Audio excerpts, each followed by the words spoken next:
All right, are we ready to get into this? We're ready to go. Hell. Wow. Oh, you ready to go? Yeah.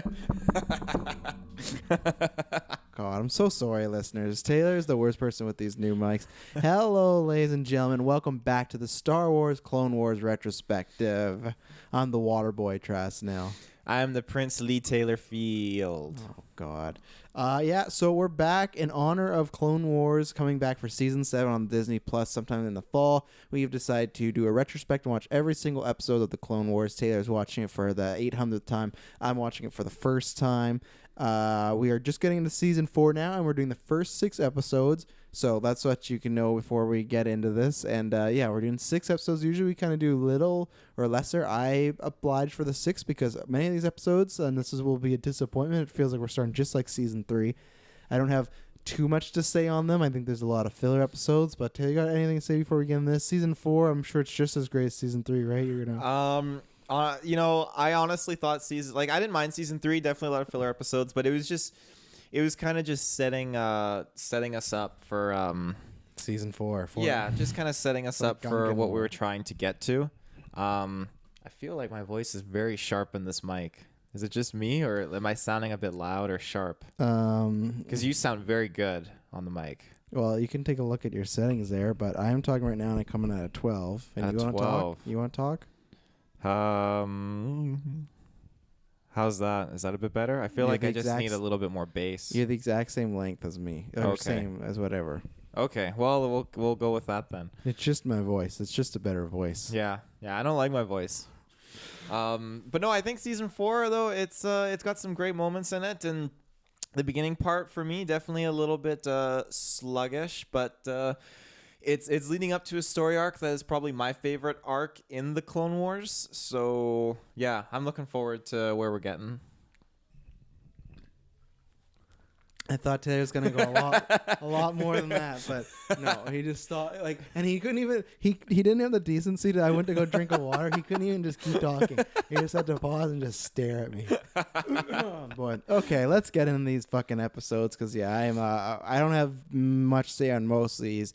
They're just strange. So the first 3 we got this big great arc, Water War, great title for an episode. Anakin, Padme, Kit Fisto, Ahsoka find themselves on the planet Mon Calamari, helping to find the peace helping to keep the peace in a near civil war. But the Separatists have another plan. Will the Jedi and the inhabitants of the Mon Calamari join forces and push back the invaders, or will another planet fall in the hands of the Separatists? An underwater battle takes place for the Republic to save the planet from failing. From falling, actually. I'm all over the map today. And I'm not used to also reading them and having to breathe, and don't want to breathe in the mic, Taylor, you go ahead. And I feel like I might be getting a cold, so I might be short of breath. Yeah, this first episode definitely a little sluggish for me, but I really like seeing for the first time, Mon Calamari and kind of what they're all about. And I love Admiral Akbar. He's one of my top favorite characters from the OG trilogy. He's one of the what? One of my top favorite characters. Okay. I love Mon Calamari, and Is he in your top 10? Huh? Is he in your top 10? Just from the original trilogy? For all of it. For all of Star Wars? Probably not. No, I think 6 of them, fucking the Wolf Commanders. Yeah, but in the OG trilogy, absolutely. But no, like him, Admiral Raddus, I love all that stuff. And there's a lot in the comics too about Mon Calamari that's just super crazy. And I'll tell you a little bit about it. It's some pretty cool shit. But this episode was it started off pretty fast paced, and I just hate how useless the prince kind of was. Yeah. He really just didn't do anything. No. But I liked how Civil War broke out, and I liked seeing the I didn't even know that the Quarren were actually on the same planet as Mon Calamari. I thought they were from a different planet, but they're 2 different squids technically. Or one's an octopus and one's a squid, so it's kind of wild. And it's just a super cool clash of sea creatures. You have the shark guy. I can't remember his name. Taurus or Tauren. Of course, Tauren. But he was pretty wild because he was ripping around and going full on shark on everyone. So that was pretty cool. violent guy. Yeah, there's a few things in this episode that definitely aren't for kids. Did you watch it with your kid, or was it too scary for your kid? No, she watched it. She likes Clone Wars. She likes the theme song. So the theme song, yeah. Well, that's all I have to say for this episode. I got more for the later episodes. Wow. Wow. Your Of this overall arc. Your overall is just your entire review of the episode. Yeah. So one, because I think I've forgotten. How do you feel? Because you love The Last Jedi, correct? Yeah. Yeah. How do you still feel about Akbar's death in that movie? I'm not happy with it. Yeah, and you love that movie, you bastard. You love it too. I don't love it. I thought you said you really enjoyed it. Okay, here's the thing. When you're with somebody and it's that crucial part in a relationship where someone has to drop the L word and they go, I love you, and then you look over and you go, I really, really enjoy you. It wouldn't be the same, and I hope Taylor knows that, but apparently he doesn't. Again, sorry, Madison. I really, really enjoy you too. I really enjoy The Last Jedi, but there's a lot of things like that piss me off. So I get where people come from sometimes with that movie. This episode, I'm surprised Taylor doesn't sound as excited as usual, because I feel like Taylor, if you look at Star Wars, he just loves the war aspect. He loves clones. He loves the Battlefront games. He just loves people on the soldiers on the ground sort of deal. On the ground. Yeah. That's what I mean. Not in the air. They're just on the ground. They're fighting. That's what I mean. I don't know why you had. Well, they're not on the ground in this. All the clone troopers didn't have any character. Are you gonna let me finish? This. Sure. I said maybe that's why Taylor. I was gonna say maybe that's why Taylor doesn't like it as much, because it's water, and Taylor notoriously is scared of water, so he can't swim. These 3 episodes, they're just wars. They're just battles. They're not bad episodes. I enjoyed them all to an extent, but there's nothing that kept me gripped. Even if you look at season 3, what we just finished off, we had the Savage Press, which was really good, and then the Mortis stuff I was not the biggest fan of, but at least it was interesting and something different and memorable. This is just like any other battle, but I can understand why some people who like these, if you watch Star Wars for the wars, then these are great episodes for you. I'm just more of I've been that thing, or I've been this way with every show, movie, this my whole life. I love character stuff. So there's not much character stuff in these episodes.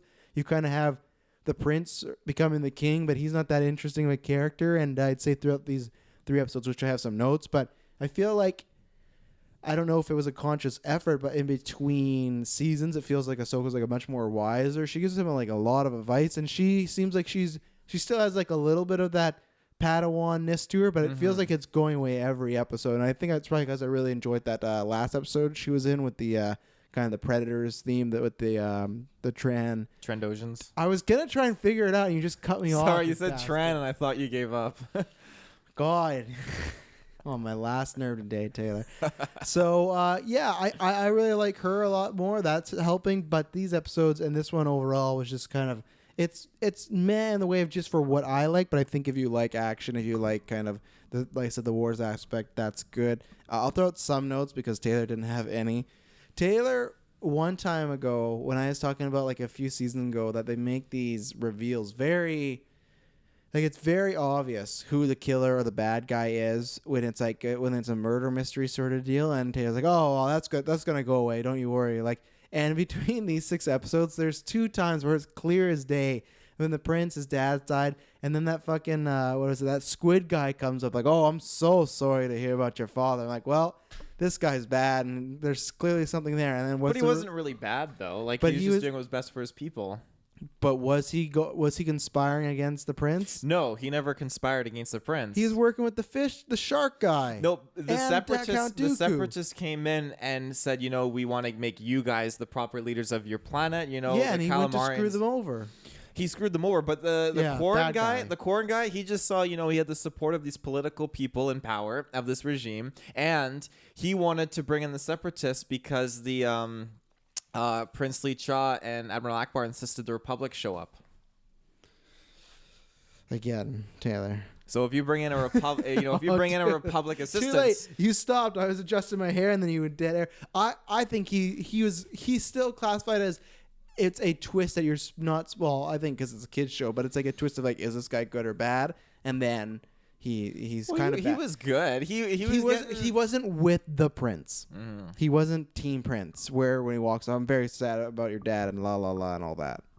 Yeah, but that's how civil wars go, I guess I've never been in one. Well, I have been in a few actually in the Gauntlet.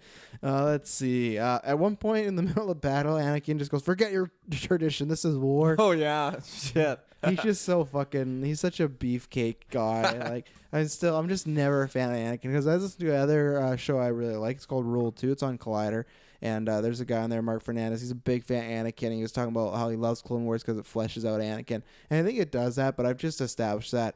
I don't think it's because the prequel like bias, but I just think I'm just never gonna like Anakin. I don't think this character is a good character. I don't think he gets fleshed out that much. And then when they do, the Jedi just look the other way, so it's a pain. Forget your traditions. This is war. This is war. Wars of attrition.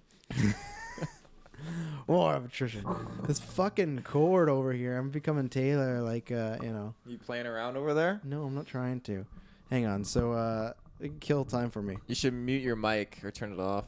What do you think I'm about to do? Well, it didn't look like you were turning it off. Kill some time. Yeah, well, folks. Your calamari facts. Calamari facts? Yeah, so obviously, Mon Calamari, after the whole Civil War aspect and then, learning how to deal with the Separatists, in the Galactic Civil War, when Darth Vader actually learns that Mon Calamari is actually holding a Jedi there. I can't remember the Jedi's name, but Darth Vader goes there. Is this in the Clone Wars? No, this is after the Clone Wars. This is during when Darth Vader is Darth Vader. Is this canon? Yep.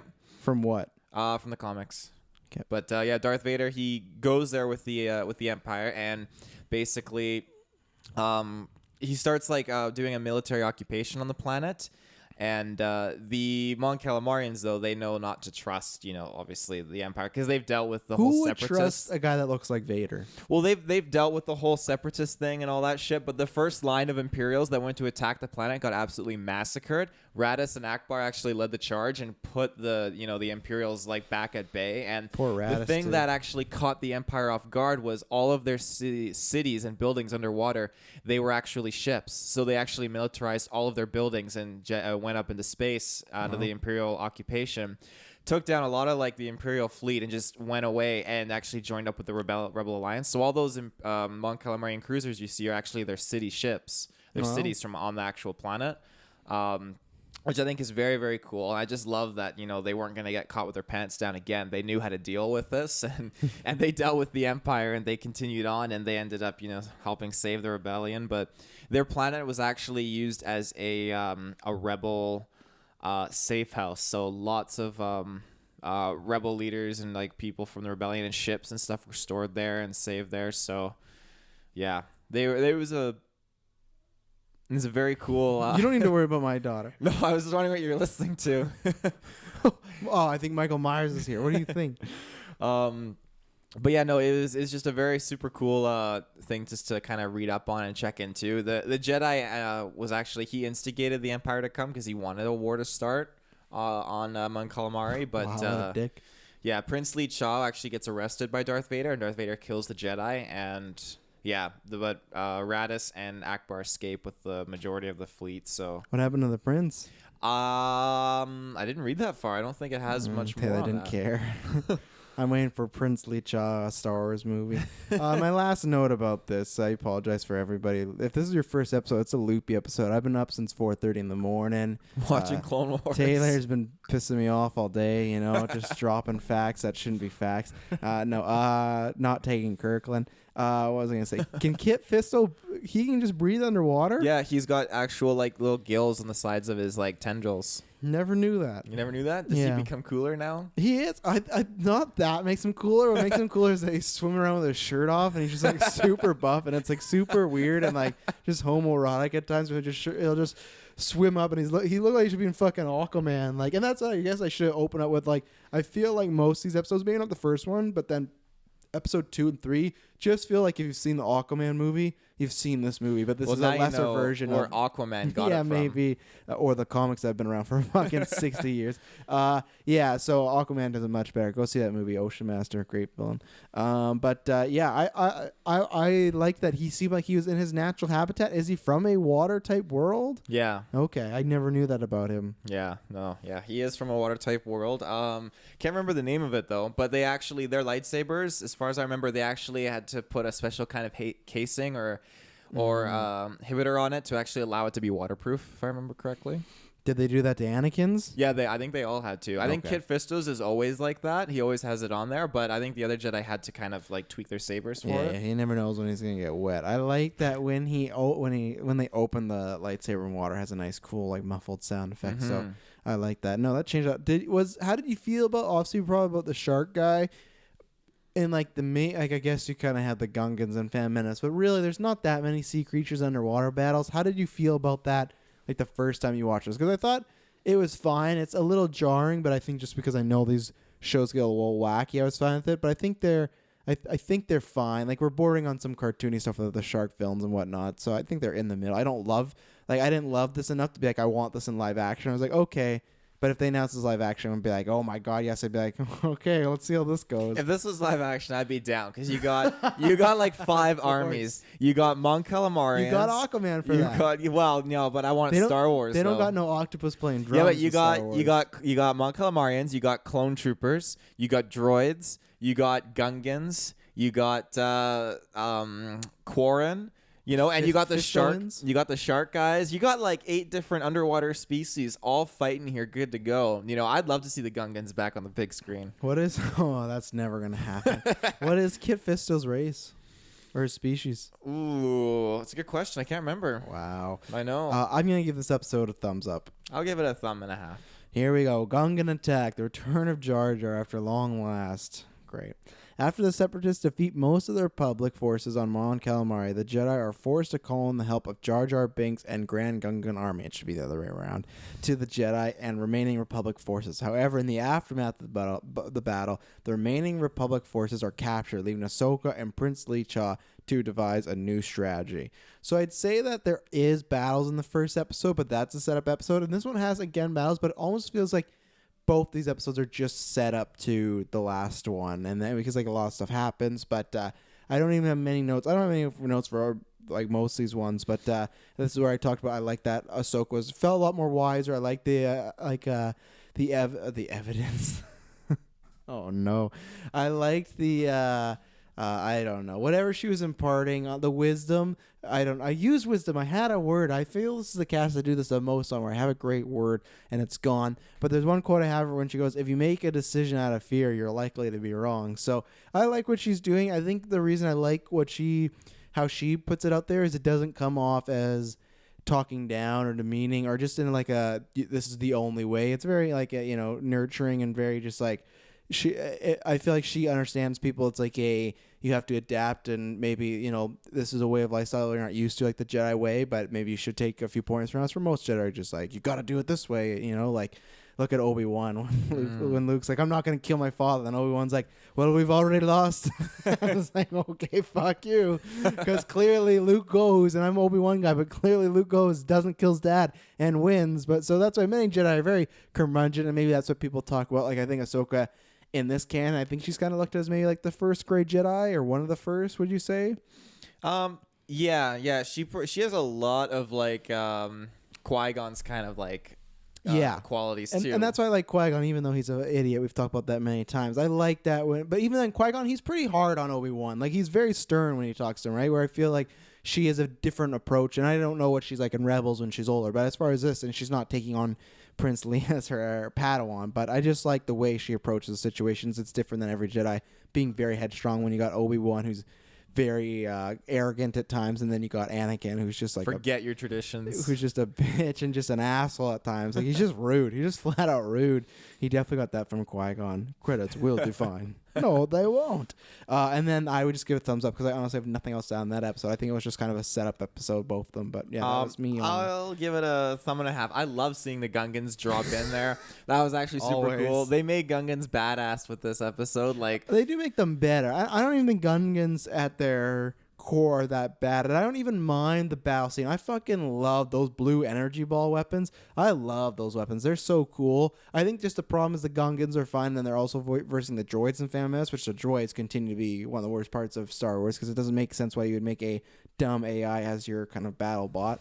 But I don't think the Gungans at the idea of it ruins it, but it's just kind of like that the one bad apple spoils the bunch, and I think that's Jar Jar, where I think people don't want to see it. Like, do you think we'll ever see it live action again? Like, not Jar Jar, but just a Gungan. A Gungan? Yeah. I think so. I think we could definitely see at least one. Maybe as a senator give me a time or something. frame. How many years? A senator? No more Jar Jar senator. Power to the people. Oh, he's not. Jar Jar is. He's a fucking bum now. He's a bum on That's Naboo. the best thing. That he's just like this little. I need to see that. That should happen. Oh, I guess that should happen in The Mandalorian. He should go to Naboo and just see fucking homeless Jar Jar there trying to like, oh, come in the back. I'll do some stuff for money for you. I think we'll see one in like 3 years. 3 years. Wow. What would you see it in? Because we have right now, we have Mandalorian, we have Cassian, we have maybe Obi-Wan coming up, and then for movies we have maybe an Old Republic series and then the Rian Johnson series. Where are you going to see a Gungan pop up? I think he'll be in the background, like in a cantina or something. Okay, so you mean like we'll see one, but it's not going to be anything. He won't probably interact or anything. I would see. It's tough. For some reason, I don't see it in a movie because I feel like if anyone I don't know. I guess if you put it in a movie and you don't tell anyone beforehand, because if someone gets wind that there's a Gungan in it, people are gonna start freaking out. Jar Jar. You're gonna have half the people freaking out, and then you're gonna have people talking about Dark Jar Jar again. So I would say that could be a movie, but I would guess a TV show. Yeah, in the background, stuff like that. And especially though, I guess maybe they still have CGI aliens, but they are. Well, actually, I shouldn't say that. There's tons of CGI aliens both movies. So, I'm gonna go 5 years. 5 years. I'm gonna go 5 years, but I still don't think we're ready for that yet. For a Gungan? Yeah, I don't think we're ready for anybody in the Binks clan or anything like that. So that's my guess. 5 years. 5 years. From this was recording at, and because it will release later for you, the iTunes people. That's why you should go to Patreon and get it early. For $1, you get half the episodes. For $5, get all of them. And this is being recorded March 28th. I'll also implore you to go to iTunes and please review us. We're trying to get to 200 reviews, so give us a nice 5-star review. If you don't feel we deserve that, fine, but leave some down below. And please, if you leave us a comment review, that helps us a lot more. We're trying to get to 200 with those comment reviews, and we can announce what happens when we get to that. But it is helping us towards a milestone. What was I looking up? Oh, so yeah, it's March 2019, 28th. So there we go, 5 years. Anything else on this episode? Yeah, I really enjoyed the Gungans. I liked how their blue balls are fighting off the those like squid robotic monsters or whatever. But yeah, each army just comes in and gets set back majorly. I don't know how the Separatists were doing so well in this massacre. And like Anakin completely gives away, the element of surprise. Even though it classic Anakin. Yeah, well, he takes down the radar tower and lets them know, okay, well, if the radar is gone, we know something's coming. So I guess in the end, it definitely, I don't know, it didn't work out both ways, because you either keep the radar up and they're seen coming in, or you take it down and then they're suspected of coming in. So yeah, Qui-Gon would be proud of his apprentice there, just being an idiot like him. What did you give this a thumbs up, you said? Thumbs up and a half. Okay, here's the finale of this episode. After Anakin, Padme, Kit Fisto, and Jar Jar Binks are all captured by Rift Dams, and Ahsoka and Princely Chubb must find a way to free their friends from the grip of the Separatists. Endeavoring to liberate the planet, his planet, from the sinister Tamson. Lichar, I was doing so good. Lichar must convince the Corran to rejoin his cause. And that's pretty much what this episode is. The only thing that I don't mention, I think this ends with the biggest battle out of the series. Not the series, but I mean like in this arc. Of the arc, yeah. Yeah, I'd say like the first 15 minutes are that of them trying to figure out a way. It's lots of Ahsoka giving them pep talk, and he's just like, I don't know if I can be a king. Like, I think he says that like every episode. That's just his arc. And then in the end, he's like, I could be a king. But, and then the last 15 minutes or whatever, it's 22. The first 11 are like the capture, and then the next 11 are just like a big battle. And they're good. That's why all these episodes I'm giving them thumbs up, because I enjoy them, but they're nothing I'm going to remember. And I think these are, because I was talking about this with somebody in the Clone Wars, one of the groups we're in, and they were starting to watch for the first time. They asked if there's any filler. I should have wrote these down, because I think there's like at least 10 to 20 episodes I could tell you could skip and not have to watch. You can watch them if you're a diehard Star Wars fan, but really if you don't worry about like main continuity, this is one I don't think. And it's weird that it was like a premiere, because to me it didn't really get me that excited. It's like, okay, it's just like a big war going on. Gets the water boiling. I guess, but yeah. So that's what I thought. Solid episode. Nothing to write home about. Yeah, I'll give this one a thumb and a half up all throughout the arc. But this one is thumb and a half. Why is it getting the half? All the others got thumbs. No, all the others got a thumb and a half. All of them got thumb and a half. See, Yeah. that's his fucking war bias. And ships and what are you always talking about? Like space battles, but this time's water battles. Mm-hmm. And I bet you love the movie Waterworld. With Kevin Costner. Yeah. Such a fucking good movie. Yeah. But no, I think the episode itself was pretty decent. I like the war. I like all the armies coming together. And my favorite part is the Jaws reference. Did you catch that? No, I didn't. I'm also I like Jaws, but it's not one I've rewatched many, so I don't think I would have caught it. Tamsin, he pulls out those knife bombs and sticks it into 5 Koran guys, and they all blow up because they can't get the knife out. And then Prince Lecha takes out grabs one of them off of Tamsin and jabs it into his shoulder and activates it. And Tamsin just goes into a rage and starts swimming towards Prince Lecha. And you can hear the beeping accelerating. So Prince Lecha has a rifle, and the cinematography of it is filmed exactly the same way as it was with Chief Brody. But he's Prince Lecha is aiming, and he doesn't say it, but you can read in his mind where he says, "Smile, you son of a bitch," and he shoots the shark right when its mouth opens up, and he shoots the bomb on its shoulder. Yeah, he didn't say son of a bitch in Star Wars. No, but complete just shout out to Jaws. I thought that was a fantastic way to end this. Really, really enjoyed that nod. So is there a reason why this is a little off topic, but that's what we do here at Cantina. So we do this thing, hopefully we're still doing this thing that Taylor created every Wednesday. It's Would You Rather Wednesday. And you chose what would you rather see, Indiana Jones 5 or Jaws 5? Oh, yeah. 3 problems. 1, you should check with me. 2, they've already announced Indiana 5. Yeah, I know, but which one would you rather see? Okay, but I feel like that... okay. Fair enough, I guess. It was just a weird pairing. And 3, I don't think Jaws compares to Indiana Jones at all. Now, listen. Don't cut me off again. I think Jaws 1, the quality can compare to any of those, but I don't think the franchise overall, when you Jaws or Revenge, or this time it's Personal Jaws 3D. So I thought it was and I'm pretty sure if you look at the percentage, you can't go back now, it's so long, but the poll's not over, but I'll try and look while you're talking. But I feel it's really low for Jaws, and that's why I was just kind of why did you do this poll? And now it makes sense just because you're a Jaws fanboy. I should have known, which I don't even know because you're scared of the water. So I don't know why. I am a Jaws fanboy, but the thing is, though, what other movie series? Oh, never mind. Go ahead. What other movie series has 4 movies, the equivalent to 4 Indiana Jones? So that's what you wanted. That was one of right? my foundations for that. Yeah. Toy Story. Would you rather Toy Story 4 isn't even out yet. Oh, it is. By the time this came out, it's out for the Toy people. Story 5 Yeah. or So Indiana here we Jones go. 5? So how many votes here? We got 153 votes, and not even that many people voted on that. Usually it's 300. You got 13% Jaws 5, and then 87% Indiana Jones 5. It's just I'm gonna save that for another time in newscast, but I think there is another 4. They're both Steven Spielberg, works. So. Fair enough. Let's get. Oh boy, this is a wild episode.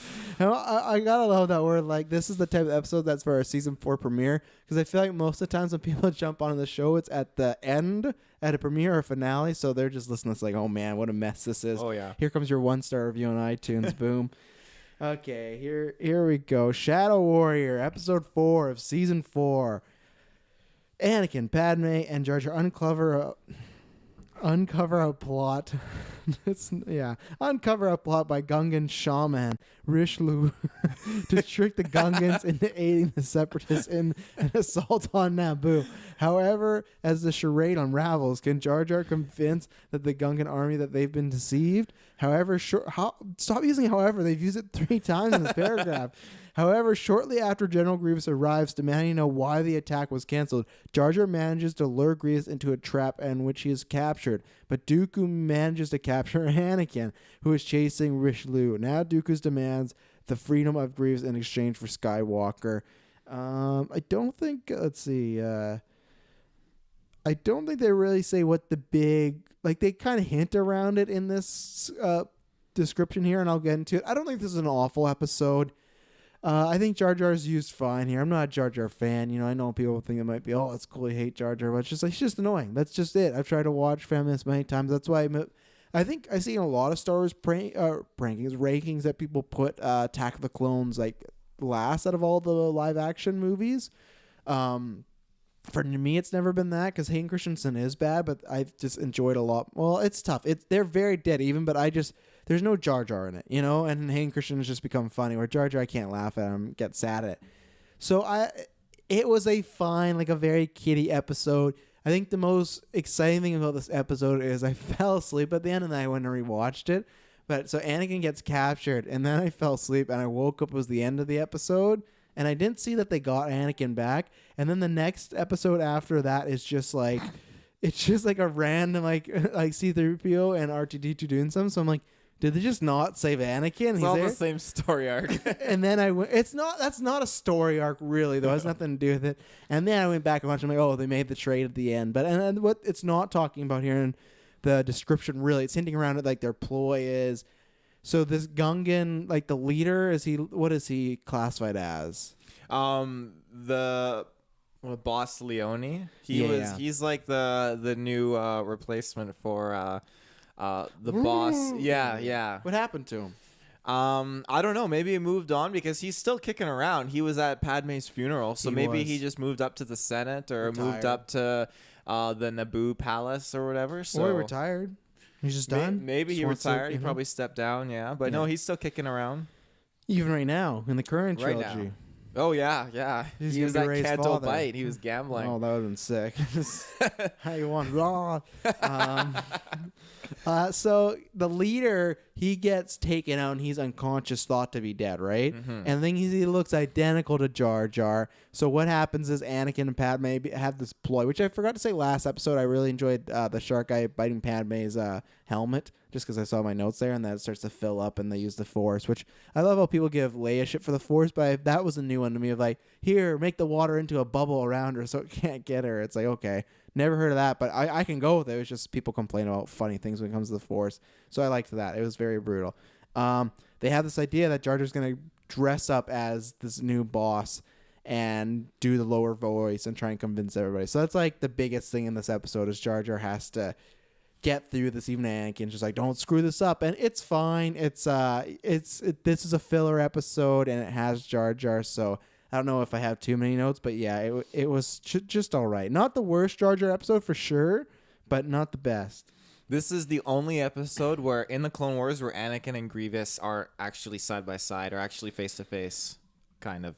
Well, they don't see each other though, right? Because Grievous sees Anakin, but Anakin doesn't see Grievous. No, so I was looking out for that because when they make the trade, Anakin is unconscious on the ground. Because I've been looking for that because Taylor said he doesn't see him once, so I've been looking for that every time they're around each other. So. This is the only time that they'll ever actually be on the same area in episode. I don't know. It's just so weird because I know they do it because in the movie it's like, oh, I'd expect you to be taller or whatever he says. That's the line, right?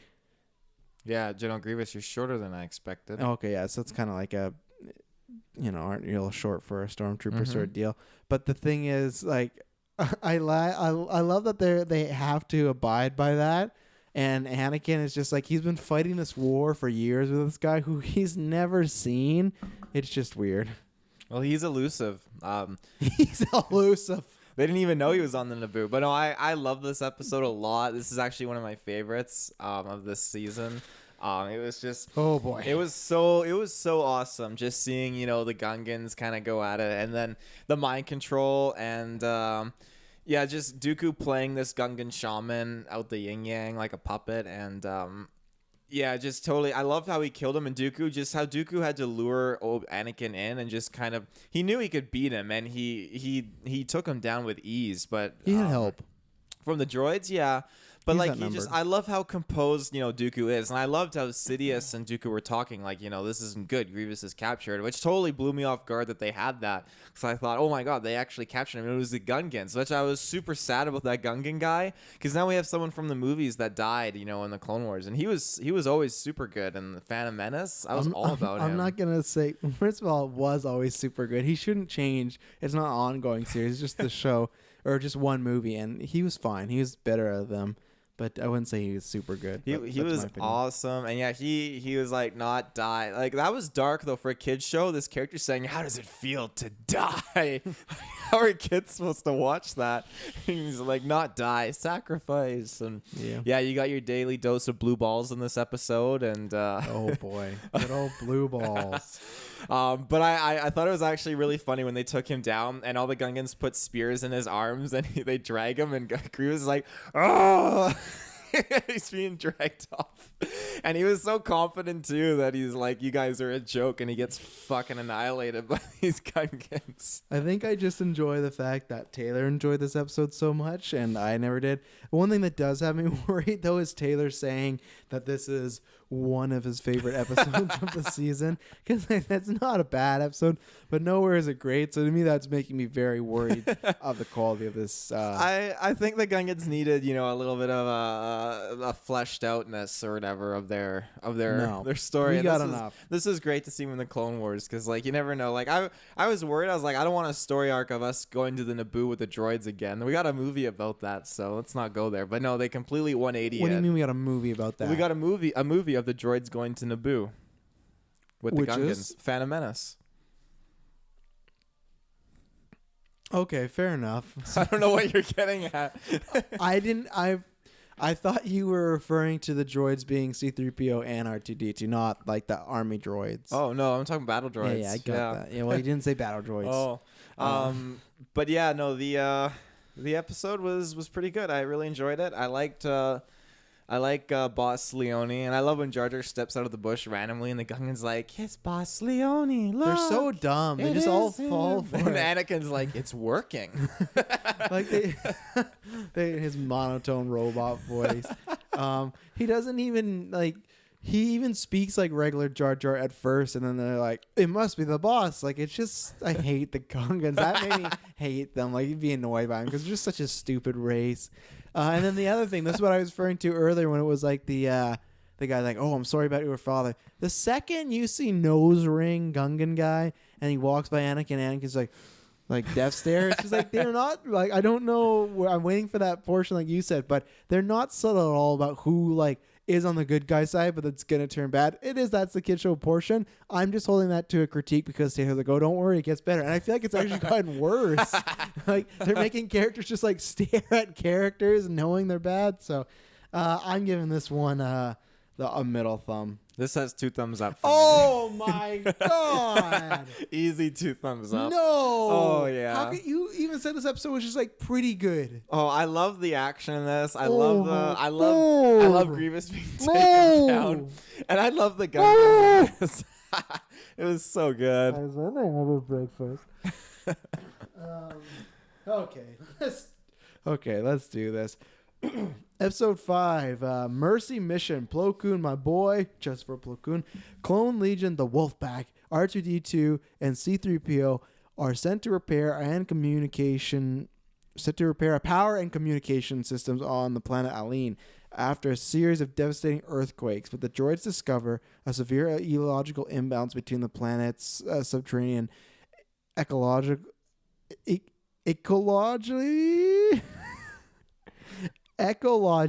Is that ecology? Ecology?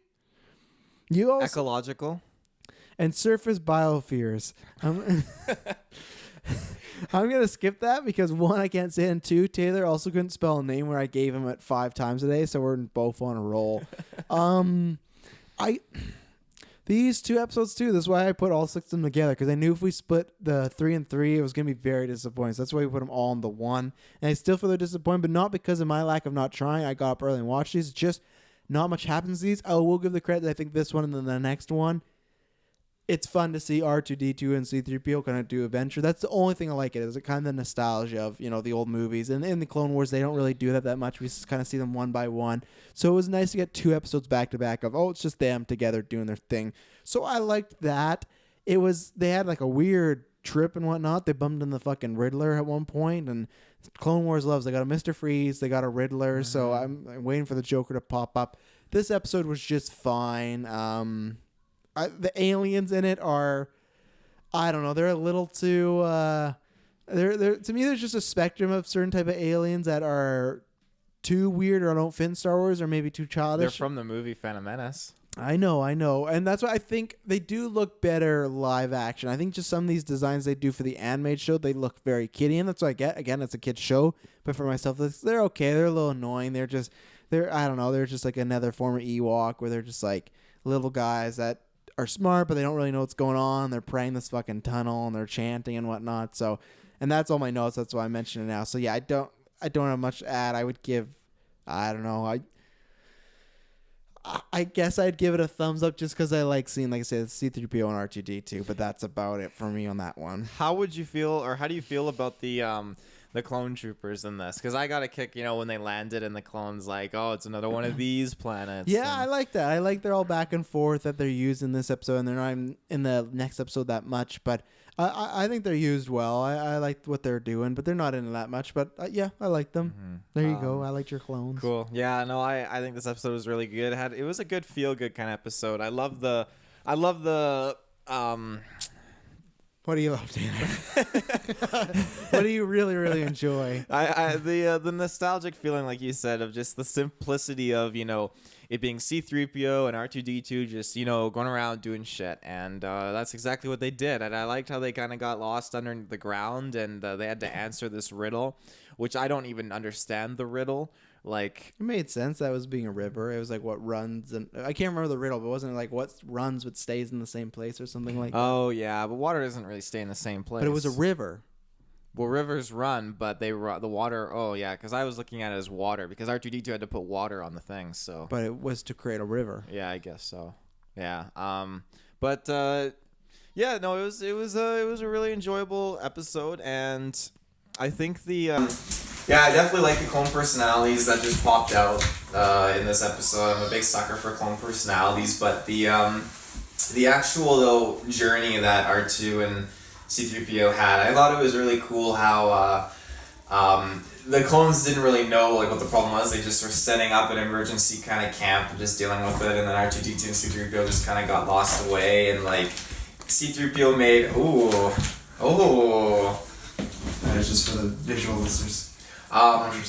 Yeah, I like how at the end when they had to close that seal, C-3PO's foot kick actually made a difference, but his foot kick. Yeah, no, I thought it was cool. I like their little chants and their prayers, they're just running around, and I like the end, when they're leaving and the little girl alien goes up and hugs R2-D2, just a feel good episode. So I'll give it a thumb. Give it a 1 thumb and a half. 1 thumb and a half. Okay. Let's see. So last one, Nomad Droids. On a return voyage to Coruscant, the Republic cruiser is attacked by General Grievous. R2-D2 and C-3PO find themselves in a Y-wing on a series of 4 mini-adventures while trying to get back safely to Coruscant, the last of which is being trapped on General Grievous' ship with a captured Jedi Master Adi Gala until Jedi Master Plo Koon and his clone legion of the Wolf Pack rescues them. This was a fun episode. I liked it. This was my favorite out of all of them. It was like this is one that has nothing to do with the rest of the series. This could be classified as a filler episode. I think I just had so much fun with it that I enjoyed it. It's not gonna get a 2 thumber up for me because it's I think I would get, I'm skipping ahead. I'd give like a thumb and a half because I enjoy that much. But 2 thumber, I always said, needs some big character moments. This was just lots of fun adventures, and I'm excited to talk about some of them. But yeah, that's what I thought. I thought this was the best out of them, and this is just more of the nostalgia, more of R2-D2, C-3PO. They're traveling to different planets, different areas, seeing different species, and it's a good time.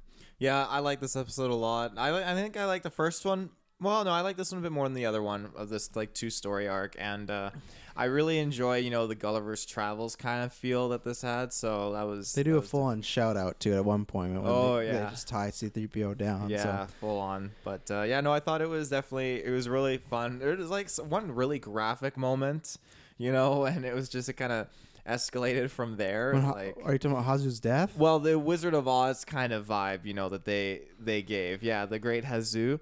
Or whatever, because no, that was something else. Hazu's death was the guy. He was the little people.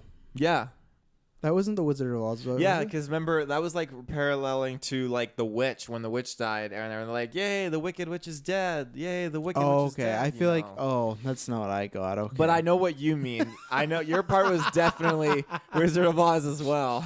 I feel like mine is the more iconic Wizard of Oz moment that they also do in this show. So I feel like if I've ever said, "Oh, they're doing a Wizard of the Oz thing," now I feel like my entire life Taylor thinks I'm talking about the witch dying, but it's really the man behind the curtain pretending to be Wizard of Oz. That's a good moment, the witch dying. But now I'm questioning every conversation I've ever used that in with him. So great. So we start off, the cruisers attack. At one point they get in a ship, like they said, the Y-wing, and then R2 gets in there. C-3PO is climbing in. R2 starts that ship even before he's in. Mm-hmm. Why? That's a dick move. He knows that Venator. Well, he knows the Venator is gonna blow up, and it did. But what happens if he started that ship and C-3PO wasn't in the cockpit? He would have just kind of wiggled the ship around just to kind of get C-3PO knocked in there, and he did. He knocked him inside, so. I don't know. It was very quick. But it's good, if you're being chased or if your ship's gonna blow up, do you want to get into the car and then turn it on, waste time turning it on, or do you want that car to turn on remotely with your remote starter? There's just a risk that you could have lost C-3PO and then he falls down and the ship goes and you've left him, and then Anakin's like, "What are you doing with my droids?" He just fucks up R2D2, and they mind wipe R2D2 so he doesn't even remember.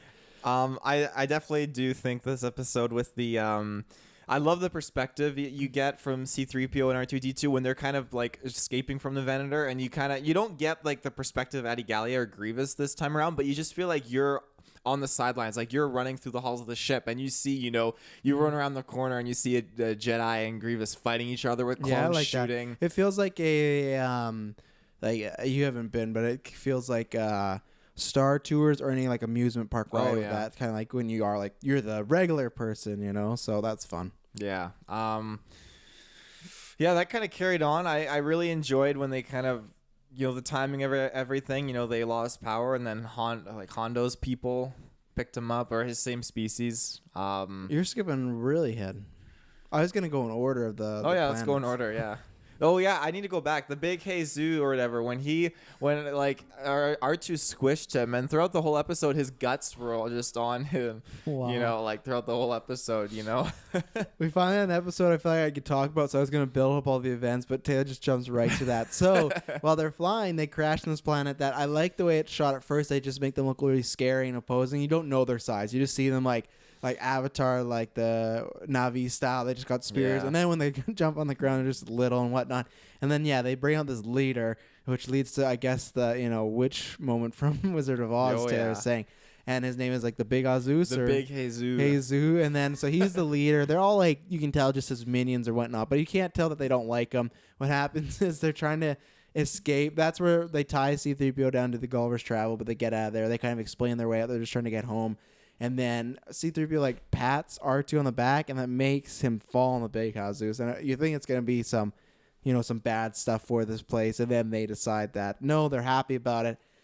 And then there's this scene where C-3PO is discussing who's going to be the new leader of these people. And there's 3 candidates, and it's he introduced them all. And then they just all start fighting, and then they the entire tribe of people starts fighting, and then they just leave. What do you think happened to those little people? Well, they started a democracy. That was a good example of a democracy. Or they're all dead. No, they got back up after the jet fucking blasted. That was great. Yeah, the jet's hovering up, and then they hit kind of hyperspeed, I would say. Yeah, engines at full. Is it hyperspeed or is it hyperspace is when they jump from planet to planet. That wasn't hyperspace. No, but it's a mini. You just hit the turbo and then they go flying. But I mean, after that, they're still fighting. So I feel like they're a race that could kill each other off. Probably. We've never seen them again, have we?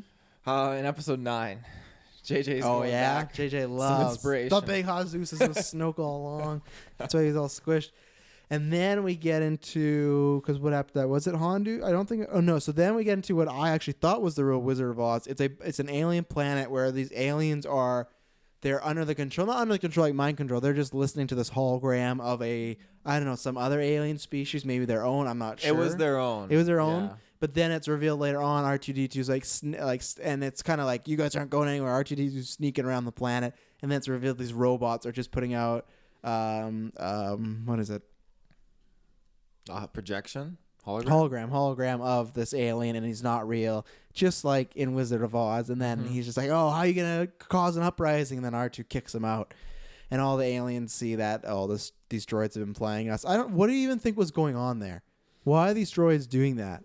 Well, they were obviously from a downed cruiser of some kind, and they obviously saw the opportunity to kind of control these people. So I don't know. They even said go get your own organics. We spent a lot of time planning this. So yeah, I'm not saying it and who is this hologram that they made that every alien would listen to? Maybe it was some former leader on that ship or something like that. Maybe it was someone traveling on that ship. I don't know, because I'm assuming all those people were stranded there from that ship, and then they just saw the hologram, so they could have pretended to be like their former leader that they served or something. I don't know. Yeah, interesting. And then at that point, they get out of there, and then like the species of Hondu and the pirates there, they capture them, and then they take them this like seedy ship. R2 and C-3PO get on the ship. They're looking around, and then they see down below it's just like robot wars going on, and they literally see this one robot picks up one over his head and just like banes out, just rips them in half. Yeah. And then the next C-3PO's up. They get out of that situation, but that was another fun adventure. I like that. I like anytime Hondo species kind of around. I hope they appear in the movies at some point, maybe in The Mandalorian or something like that. But yeah, that was fun. And then I don't know if you have anything to add to that. Yeah, no, I liked how they just kind of flew right into the landing bay of the Separatist ship, and we're like, yeah, we're pirate droids. Mm-hmm. I liked how the Republic then shows up, and the clones and Plo Koon and Adigalia show up, and I love when they C-3PO is like, stop, we're Republic droids, and Commander Wolf's like, oh, you guys, and Plo Koon's like, tell us your adventures. Yeah, I'm sure Commander Wolf will love to hear all your adventures, and you can just hear like, sir, no, sir, I like he's just like, I guess I would. He's just so fucking pissed because he dropped these droids off, and he was like, they're not my problem anymore. Now they're his problem again. So I love that how it went full circle. But yeah, no, it was just another good feel good happy episode. So feel good happy episode. Oh yeah. Yeah, that's all I have. The only thing I have, I would give that like a thumb and a half for Taylor Field. The only question, this was just a random thing I wanted to ask. How does Plo Koon breathe? What is that contraption on his face? The way it's like, he has like his tentacles, but then it's like hooked, and then it goes in that thing. What's going on there? What's under there? From what I understood, if I remember correctly, I think, just regular air is like poisonous. So I think it's just a filtration. Man, the easiest Jedi to take out. He's just Bane from The Dark Knight Rises. Batman could take this guy out. He just has to hit him a couple times in the mouth box, and it's over. Well, you use force to block it, to hold the fist back. No, Batman could kick these guys' ass very easily. Most of them. I think Spider-Man could kick most of these Jedi's ass, because most of them, like, honestly, because some of them aren't even that great at fighters. Like, look at Kit Fisto again. Like, he's a great fighter in this fucking arc of the Water Wars, but then when you go to the Emperor, he just gets taken out so easily. But he lasted longer than the other guys matter. did. It matters. No, it doesn't. Two Jedi Masters died at the exact same time, but he managed to get at least 2 deflections in. Yeah, but so he goes up the list. He does, but it's a very shitty list. It's so bad, that scene. I hate that. 4 Jedis, and that's how they just get taken out. So egregious. But I think most of them, they just are like, they have telekinesis. So I feel like if Spider-Man can take on Thanos and stuff like that, they can all Spider-Man needs to do is just web out that lightsaber, and then most of them are F. Like, they have their force pushes and whatnot, but okay, maybe against a Jedi, yes, but a Sith Lord, I think it's different. Sith Lord could force choke, force lightning, force the force choke, I've never understood how that works, because with Savage Opress, we saw him like force choke someone to death. But then why do many times, like, there's like, I even remember I think it's Revenge of the Sith, where Dooku's fighting Anakin, Obi-Wan, and then he does like a back kick to Anakin, gets him out, and then he starts choking Obi-Wan, and then he throws him.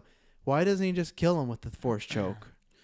I don't have an answer. It's just the way they're fighting. So the way, until the Clone Wars, because like they're here, but the way I always took this, like, I guess Vader kills people with the force choke, doesn't he? He does, yeah. So but I don't know. I think it's a way, like, if you just kill Obi-Wan, it you doesn't survive. have but it doesn't have an effect on Anakin. I think at this point, the Emperor probably told Dooku, like, we want, we're gonna try and like lure Anakin to the dark side, and Dooku probably didn't suspect he was gonna be replaced or anything like that, but he probably saw it as, to tempt, Anakin to the dark side. Like he said, like, you have much fear and much hate and anger, but you don't use it. So would killing Obi-Wan while Anakin isn't looking, increase his rage or whatever? Probably to a bit. But if you make Anakin watch like he did and throw Obi-Wan and smash a platform down on him, that would piss Anakin off even more and make his emotions, come out. So I agree. Like, they'd have a harder time with the Sith. I think some superheroes could beat them. I would like if that were to ever take place, I'd like to get the rules of what a force choke is, because then it's just kind of annoying, and I don't understand why Sith have lightsaber fights at all. Why don't they just do that all the time? So there must be some way to block it. There must be some way to block it. So to me, Tony Stark has a way. Batman for sure has a way. All that meditation he does. Well, if you can block Infinity Stone, you could probably block a Force choke. Oh yeah, and the lightning, you just don't gotta get hit. You just have to be careful. So you could take down that Sith. So Palpatine. Actually, I won't say that because he's versing up some weak Jedis. So, you got anything else to say? When is Darth Maul coming in? I honestly thought that he was actually starting off the season, but now I'm glad. No, we got Water War. We got Water Wars. I'm glad that it's actually postponed. Maul, I think we have one more arc, which is my favorite arc, as I said, of the entire series, and then I think after that we get a little bit. It might dabble into Maul because. Things when they go into Maul's story, like shit hits the fan really quick, and they create this whole new world and dive into this whole new kind of storyline with it. So, point of view, no one to tell us which way to go. You were supposed to keep talking. Oh no. Yeah. I think it's coming up. I know at least All if these it doesn't. headphones do extend. Oh, do they actually? Yeah. Kirklin couldn't do it, and we tried. Oh, look at his arms. But yeah, no. The wee Jedi. Who are you calling wee Jedi? But no, I think you'll get it at the end of the season.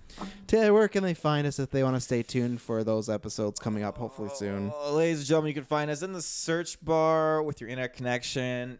Facebook, Geekverse Space Podcast, Twitter, all that stuff. And be sure to check out, on our Facebook, probably got some kind of poll going down right now. Always. Yeah. In the description down below, if you want to watch us on video or listen to us on audio podcasts, all the details are down below where to find us, to go to the description on YouTube or iTunes, whatever. Like I said, please leave a review if you really want to help us out. Go subscribe, go like, go share. That helps us grow. That helps us gain more fans. That helps us have more discussion like you guys. Head over to Facebook, like Taylor said. I'm sure something's popping off there and we're talking to people. So until next time, may the Force be with you. Always.